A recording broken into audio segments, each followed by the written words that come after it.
আমাদের আজকের লিড নিউজের শিরোনাম ৪৮ ঘন্টা গুরুত্বপূর্ণ।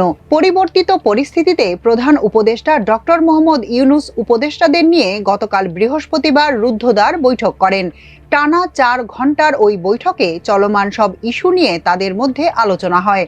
আলোচনায় সেনা প্রধানের বক্তব্য ছাড়াও বিএনপির আন্দোলন নিয়ে বিস্তারিত আলোচনা হয়। এর এক পর্যায়ে প্রধান উপদেষ্টা স্বেচ্ছায় সরে যাওয়ার ইচ্ছা ব্যক্ত করেন। আসসালামু আলাইকুম দর্শক, দেশের রাজনৈতিক পরিস্থিতি দ্রুত পাল্টে যাচ্ছে। নিশ্চয়ই আপনারা খেয়াল করেছেন, গতকাল সেনা প্রধান ওয়াকারুজ্জামান যেই বক্তব্য দিয়েছেন, কালকে বিভিন্ন অনলাইন পত্রিকায় সেটি প্রকাশিত হয়েছে। আসসালামু আলাইকুম প্রিয় দর্শক শ্রোতা, ফাটাবাসের চিপায় পড়ে গেছেন ডক্টর ইউনূস। ওয়াকারকে গ্রেপ্তার না করলে ডক্টর ইউনূসের বাঁচার আর কোনো পথ নাই। চলুন ভিডিওতে বিস্তারিত দেখে আসি। আমাদের আজকের লিড নিউজের শিরোনাম ৪৮ ঘন্টা গুরুত্বপূর্ণ। নিউজটি লিখেছেন এমরান এস হোসাইন। চলুন দর্শক জেনে নেওয়া যাক বিস্তারিত। আগামী ৪৮ ঘন্টা খুবই গুরুত্বপূর্ণ। সেনাপ্রধানের বক্তব্য, বিএনপির অব্যাহত চাপ সৃষ্টি এবং উপদেষ্টা পরিষদের নিয়মিত সভার পর রুদ্ধদ্বার বৈঠকে নেওয়া সিদ্ধান্তের প্রেক্ষিতে পরিস্থিতি অবনতির দিকে যাচ্ছে। এ প্রেক্ষাপটে শনিবারের মধ্যে দেশে নতুন অবস্থার তৈরি হওয়ার আশঙ্কা দেখা দিয়েছে। নির্ভরযোগ্য সূত্রে জানা গেছে, প্রধান উপদেষ্টা ডক্টর মোহাম্মদ ইউনূস জাতির উদ্দেশ্যে ভাষণ দেওয়ার প্রস্তুতি নিচ্ছেন। একদিকে সেনাপ্রধানের বক্তব্য, হাইকোর্ট থেকে ঢাকা দক্ষিণ সিটি কর্পোরেশনের মেয়র পদে ইশরাক হোসেনের শপথ করানোর আদেশ, বিএনপির স্থায়ী কমিটির জরুরি সংবাদ সম্মেলনে বিতর্কিত উপদেষ্টার পদত্যাগের দাবি ও শাহবাগে ছাত্রদলের অবস্থান সরকারকে বিব্রতকর অবস্থায় ফেলে দিয়েছে। এমন পরিস্থিতিতে ডক্টর মোহাম্মদ ইউনূস সরকারের দায়িত্ব ছেড়ে দেওয়ার মতো কঠিন সিদ্ধান্তও নিতে পারেন বলে একটি উচ্চ পর্যায়ের সূত্র থেকে আশঙ্কা করা হয়েছে। সেনাপ্রধান জেনারেল ওয়াকারুজ্জামানের বুধবারের বক্তব্যের প্রেক্ষাপটে দেশের পরিস্থিতি দ্রুত অবনতির দিকে যায়। তার বক্তব্যে সারা দেশে তোলপাড় হয়। এই ঝড় খোদ সরকারের মধ্যে গিয়ে পড়েছে। পরিবর্তিত পরিস্থিতিতে প্রধান উপদেষ্টা ডক্টর মোহাম্মদ ইউনূস উপদেষ্টাদের নিয়ে গতকাল বৃহস্পতিবার রুদ্ধদ্বার বৈঠক করেন। টানা ৪ ঘন্টার ওই বৈঠকে চলমান সব ইস্যু নিয়ে তাদের মধ্যে আলোচনা হয়। আলোচনায় সেনা প্রধানের বক্তব্য ছাড়াও বিএনপির আন্দোলন নিয়ে বিস্তারিত আলোচনা হয়। এর এক পর্যায়ে প্রধান উপদেষ্টা স্বেচ্ছায় সরে যাওয়ার ইচ্ছা ব্যক্ত করেন।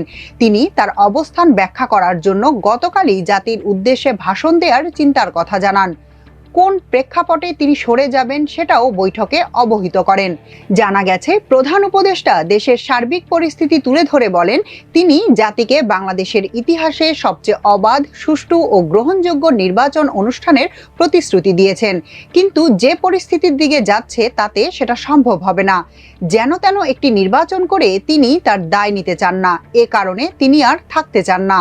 একাধিক সূত্র আমার দেশকে জানান, বৈঠকে সকল উপদেষ্টা তাকে তাৎক্ষণিক এ ধরনের সিদ্ধান্তের দিকে না গিয়ে কিছুটা সময় নেয়ার অনুরোধ করেন।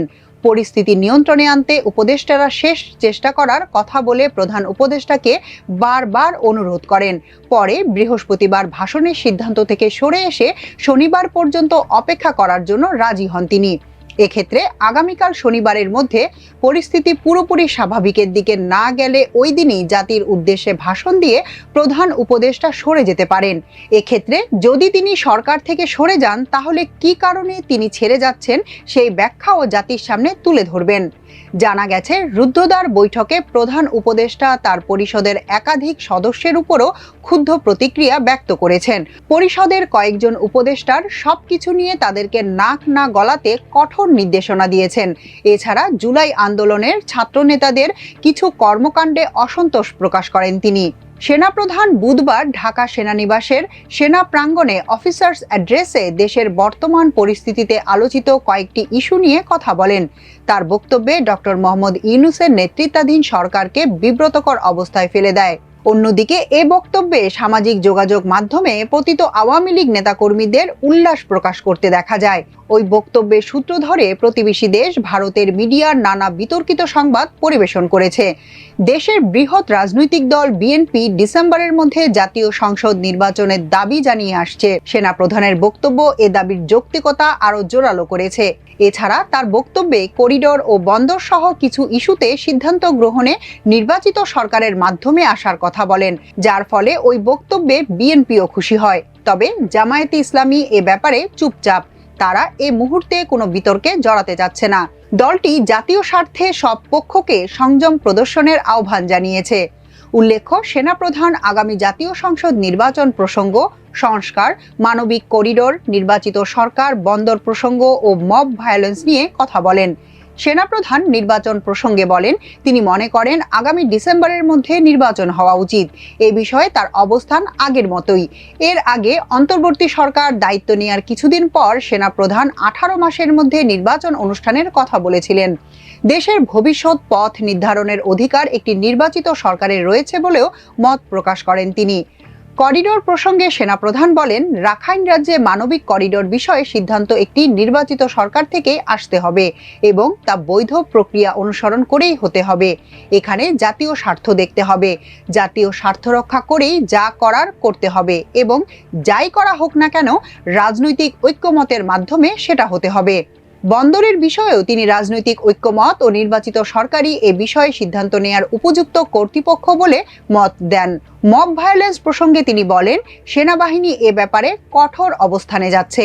রাজনৈতিক অঙ্গনে বৃহস্পতিবার সারাদিনই সেনাপ্রধানের এই বক্তব্য ছিল আলোচনার বিষয়। বিএনপি, জামায়াতে ইসলামী, এনসিপি ও অন্যান্য দলের সঙ্গে আমার দেশের পক্ষ থেকে প্রতিক্রিয়া জানতে চাওয়া হয়।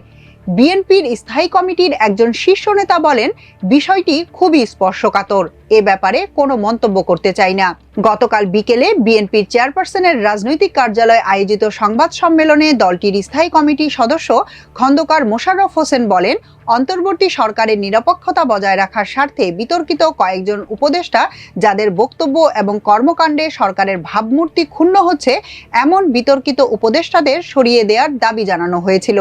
উপদেষ্টা পরিষদে তাদের উপস্থিতি সরকারের নির্দলীয় নিরপেক্ষ পরিচিতিকে ক্রমাগত প্রশ্নবিদ্ধ করে চলেছে বলেই সরকারের ভাবমূর্তি রক্ষার্থে তাদেরকে অব্যাহতি প্রদান করা প্রয়োজন। খন্দকার মোশাররফ বলেন, জাতীয় নিরাপত্তা উপদেষ্টার গতকালের বক্তব্য আবারও নতুন বিতর্কের জন্ম দিয়েছে। সরকারের ভাবমূর্তি রক্ষার্থে তাকে অব্যাহতি প্রদান করতে হবে। ফ্যাসিবাদের দোসর কয়েকজন উপদেষ্টাকে সরিয়ে দেওয়ার দাবি ইতোমধ্যে অনেকবার উত্থাপন করা হয়েছে। যেহেতু একটি জাতীয় সংসদ নির্বাচন অনুষ্ঠান করাই এই সরকারের প্রধান কাজ, তাই মাথা ভারী উপদেষ্টা পরিষদ না রেখে শুধুমাত্র রুটিন ওয়ার্ক পরিচালনার জন্য একটি ছোট আকারের উপদেষ্টা পরিষদ রাখাই বাঞ্ছনীয়। দেশের পরিবর্তিত পরিস্থিতিতে গতকাল বিকেলে নিজের ভেরিফাইড ফেসবুক পেজে এক স্ট্যাটাসে জামায়াতে ইসলামীর আমির ডাক্তার শফিকুর রহমান ফ্যাসিবাদ বিরোধী সকল পক্ষকে মান, অভিমান ও ক্ষোভ একদিকে রেখে জাতীয় স্বার্থে দূরদর্শী ও দায়িত্বশীল ভূমিকা পালনের জন্য আন্তরিকভাবে অনুরোধ করেছেন।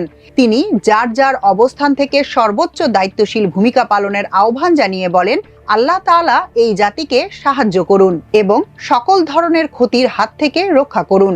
এর আগে দুপুরে আরেক স্ট্যাটাসে জামায়াতে আমির জাতীয় স্বার্থে স্পর্শকাতর ও বিতর্কিত বিষয়গুলো এড়িয়ে চলার আহ্বান জানান। তিনি বলেন, জাতীয় স্বার্থে স্পর্শকাতর ও বিতর্কিত বিষয়গুলো আসুন সবাই এড়িয়ে চলি। সংকট উত্তরণে ইতিবাচক ভূমিকা কেবল জাতিকে উপকৃত করবে, নেতিবাচক ভূমিকা কখনোই কল্যাণ বয়ে আনে না। আরেক স্ট্যাটাসে জামায়াতে আমির বলেন, ফ্যাসিবাদ বিরোধী সকল পক্ষকে মান, অভিমান ও ক্ষোভ একদিকে রেখে জাতীয় স্বার্থে দূরদর্শী ও দায়িত্বশীল ভূমিকা পালনের জন্য আন্তরিকভাবে অনুরোধ জানাই। যার যার অবস্থান থেকে সর্বোচ্চ দায়িত্বশীল ভূমিকা পালন করি। আল্লাহ তাআলা এই জাতিকে সাহায্য করুন এবং সকল ধরনের ক্ষতির হাত থেকে রক্ষা করুন। গণ অভ্যুত্থানের পক্ষের শক্তির মধ্যে বিভাজন রোধে মুখোমুখি রাজনীতির অশুভ সংস্কৃতি থেকে বের হওয়ার কথা বলেছেন ইসলামী আন্দোলন বাংলাদেশের আমির মুফতি সৈয়দ মুহাম্মদ রেজাউল করিম। চরমোনাই পীর রেজাউল করিম গতকাল এক বিবৃতিতে বলেন, সবাই ঐক্যবদ্ধ হওয়ার ধারাবাহিকতায় স্বৈরাচারকে উৎখাত করা গেছে, কিন্তু পতিত স্বৈরাচারের বিচার নিশ্চিত করা যায় নাই। রাষ্ট্র, সমাজ ও নীতিভাবনা থেকে ফ্যাসিজমের বিষ বাষ্প ও অবশিষ্টাংশ এখনো উৎখাত করা যায়নি। প্রতিবেশী আধিপত্যবাদী শক্তির চক্রান্ত এখনো চলমান। এমন বাস্তবতায় জুলাই অভ্যুত্থানের শক্তিগুলোর মধ্যে বিভাজন ঈশান কোণে কালো মেঘের ঘনঘটা বৃদ্ধি করবে। তাই পরস্পর বিরোধী দাবি ও কর্মসূচি থেকে সকলকে বিরত থাকতে হবে। ফ্যাসিবাদ বিরোধীদের মধ্যে প্রকাশ্য বিভেদ পতিত স্বৈরাচার ও তার দোসরদের লাভবান করবে বলে মনে করে খেলাফত মজলিস। গতকাল দলটির নির্বাহী সভায় নেতৃবৃন্দ বলেন, ফ্যাসিবাদ বিরোধী রাজনৈতিক দল ও পক্ষসমূহের মধ্যে প্রকাশ্য বিভেদ ও কাদা ছোড়াছুড়ি হতাশাজনক। এতে পতিত ফ্যাসিস্ট স্বৈরাচার ও তার দোসররা লাভবান হবে। বিবৃতিতে তারা মৌলিক সংস্কার সম্পূর্ণ করে ডিসেম্বর 2025-এর মধ্যে জাতীয় নির্বাচনের ব্যবস্থা করার দাবি তোলেন। ভারতীয় মিডিয়াগুলো সেনাপ্রধানের বক্তব্য ফলাও করে প্রচার করেছে। আনন্দবাজার পত্রিকা রিপোর্ট করেছে ফুলিয়ে ফাঁপিয়ে। রিপোর্টে বিভিন্ন মন্তব্য জুড়ে দেয়া হয়। সেনাপ্রধান নাকি ক্ষুব্ধ এবং ক্ষুব্ধ সেনাপ্রধানের বক্তব্য নাকি ডক্টর ইউনূস সরকারের জন্য অশনি সংকেত। রিপোর্টে উস্কানিও আছে। আনন্দবাজার লিখেছে, সেনা অফিসাররা নাকি একযোগে জানিয়ে দিয়েছেন তারা সেনাপ্রধানের নির্দেশের অপেক্ষায় রয়েছেন। রিপোর্টে প্রশাসনের সঙ্গে সশস্ত্র বাহিনীর ঠোকাঠুকি নাকি বেড়েই চলেছে বলেও মন্তব্য করেছে আনন্দবাজার পত্রিকা। ভারতের দ্য উইক এক ধাপ এগিয়ে সেনা অভ্যুত্থানের ইঙ্গিত দিয়েছে। দ্য ইকোনমিক টাইমস লিখেছে, সেনাপ্রধান ও সরকারের মধ্যে বিভিন্ন বিষয়ে উত্তেজনা বেড়েই চলেছে। ইন্ডিয়া টুডে লিখেছে, সেনাপ্রধানের দরবারে সেনা পোশাক পরে সেনা অফিসাররা যোগ দেন। এদিকে সেনাপ্রধানের বক্তব্যকে ইতিবাচক বলে মনে করে নিরাপত্তা বিশ্লেষক অবসরপ্রাপ্ত মেজর জেনারেল এম মনিরুজ্জামান বলেছেন, সেনাপ্রধান যা বলেছেন তা জাতীয় স্বার্থেই বলেছেন। সবাই তো নির্বাচন চায়, তিনিও নির্বাচনের কথা বলেছেন। এর আগেও এই ধরনের কথা বলেছেন তিনি। এখানে তেমন নতুন কিছু নেই। দেশের স্বার্থে সেনাপ্রধান যে কোনো ইস্যুতে কথা বলতে পারেন। ঢাকা বিশ্ববিদ্যালয়ের আন্তর্জাতিক সম্পর্ক বিভাগের সাবেক অধ্যাপক এম শহীদুজ্জামান আমার দেশকে দেয়া প্রতিক্রিয়ায় বলেছেন, সেনাপ্রধান যে বক্তব্য দিয়েছেন তা আর্মি রুলসের সরাসরি লঙ্ঘন। এই ধরনের বক্তব্য দেওয়ার এখতিয়ার তার নেই। কোনো ইউনিফর্মধারী অফিসার দিতে পারেন না। সেনাপ্রধানের বক্তব্যে এটা স্পষ্ট তিনি একটি বিকল্প ক্ষমতা কাঠামো তৈরি করতে চাইছেন। তার এই বক্তব্যে অন্যান্য সেনা কর্মকর্তারা উৎসাহিত হতে পারেন। এটা খুবই বিপজ্জনক প্রবণতা। সেনাপ্রধান যদি রাজনীতি নিয়ে কথা বলতে চান তাহলে তার উচিত হবে চাকরি ছেড়ে দিয়ে সরাসরি রাজনীতিতে যুক্ত হওয়া। সেনাপ্রধান সরকারকে বিব্রতকর পরিস্থিতিতে ফেলেছে। তার বক্তব্য দেশে অস্থিতিশীল পরিবেশ তৈরি করবে, আর এর সুযোগ নিতে পারে ওত পেতে থাকা প্রতিবেশী দেশ। এখানে প্রতিবেশী দেশেরও ষড়যন্ত্র থাকতে পারে। অন্য কোনো সরকার প্রধান হলে এই মুহূর্তে সেনাপ্রধানকে কৈফিয়ত তলব করতেন। ডক্টর ইউনূস ভদ্র মানুষ, তবে ডক্টর ইউনূসের উচিত অবিলম্বে সেনাপ্রধানের কাছে ব্যাখ্যা এবং জাতির কাছে ক্ষমা চাইতে বাধ্য করা।